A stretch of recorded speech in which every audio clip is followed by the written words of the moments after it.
Hi, my name's Scott. I'm with Keystone. I've been here for 3 years. I'm an OC manager. I worked in construction before this. It was time in my life to get off the tools, and knowing our CEO of Keystone, we joked that we had a 14 or 15 year job interview, and then took the plunge and dived into a new world, and it was really, well, 3 years later, I'm still here and still learning. I think it's more it's the terminology that really helps rather than the experience sort of on the tools. I think just trying to help bridge the gap between a standard client that may not be, fully across things, that can really assist in getting that terminology right, the difference in between buildings and where things sit, and just trying to bridge the gap. My approach to Owners Corporation management is just really building strong relationships with people, and I think that the clients that we deal with, if we can help navigate the issues that pop up over the journey and work out a way that solve the issue, along with making sure they're fully informed, and we can guide them and educate them to get the best result for everybody. Handling difficult situations is something we deal with every day. Things pop up over the journey, and I think at times you've really got to take the little wins, but sometimes when you are navigating an issue, it's just trying to make sure that you communicate adequately to the client and ensure that they're fully informed as much as we can. We don't have to be experts in every field, but we need to be able to sort of cut things down and make sure that people they fully understand the situation for what it is and what ramifications there may be in the future if we don't look at the next steps as urgently as they need to. I think that my approach to Strata management it comes from a place of care. I do genuinely care for my clients, and I can understand that we deal with Strata all day, every day, but it's only a very small section of most people's lives, but at the same time it does impact directly where they live. And if we can understand that this is their home, and we want to make sure that we do the best we can to make sure they're happy with that and satisfied that things are running well, smoothly, and also that they're just fully informed about the other peripheral things, then everybody wins. I love most about Strata. It's an interesting question. Every day is a different challenge. We encounter so many different situations, scenario, and dealing with people and helping people is really pivotal.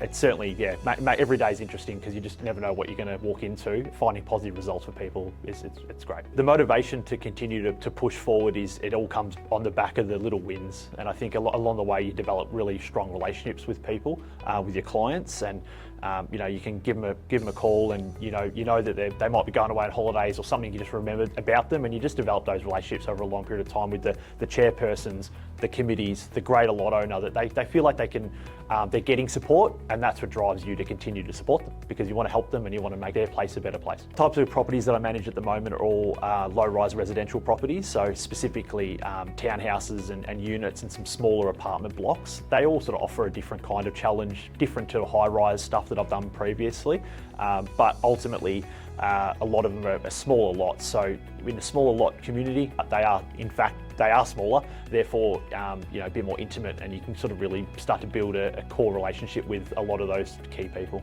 It's really important in Strata to build that trust, and to do that you need to make yourself as available as possible. And I think you've got to understand, if I'm sitting at my desk for the work day, people call when they're available to me, because it's their time in their day, they can reach me. You need to make yourself available, and it's one thing to reach out to me by phone. It's another thing to send an email and expect a swift response, which we always try to do as much as we can, of course. But it's also the follow through that comes with that as well. It's one thing to acknowledge an email and say, yes, I've got it.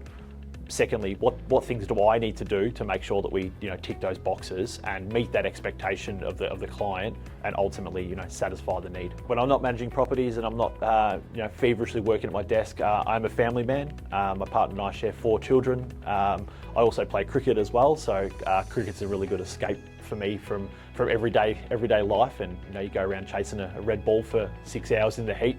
It's certainly a nice escape. I own 3 dogs. I've got 2 huskies and a German Shepherd, which makes it a very busy life outside of work. Walking, feeding, vets, all kinds of stuff. So I love my animals, and my 3 boy dogs they're great. I think the point of difference with Keystone, with our ability to retain properties, is we try and be as transparent as possible, and questions get asked of us from clients, and it's about finding the answer and make sure that they receive the answer and that they're appropriately satisfied. If they can do that it all filters through by questions being asked about their OC. We're paid to manage them. if we can answer them appropriately, satisfy them, make sure that we do it with a level of care as well, I think that's what builds the trust, and then we continue to retain.